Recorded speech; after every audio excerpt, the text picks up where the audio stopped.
বাংলাদেশের গোপালগঞ্জে নেতামি করতে গিয়ে মুখ থুবড়ে পড়েছে সার্জিস ইমাম বাহিনী।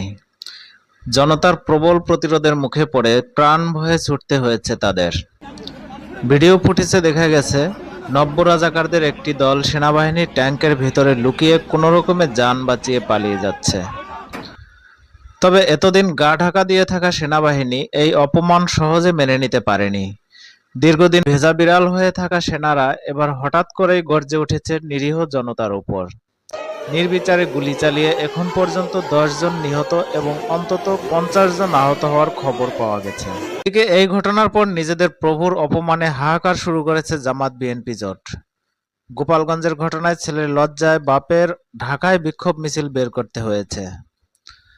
তবে মজার বিষয়, গোপালগঞ্জে ফেরার সাহস তাদের আর হয়নি। গোটা দেশ জেনে গেছে জনতার শক্তির কাছে নব্য রাজাকার আর ভাড়াটে বাহিনী কেউই টিকতে পারে না। গোপালগঞ্জের মাটি আবারও প্রমাণ করে দিল, এখানে ষড়যন্ত্রের জায়গা নেই, আছে কেবল প্রতিবাদ আর প্রতিরোধ।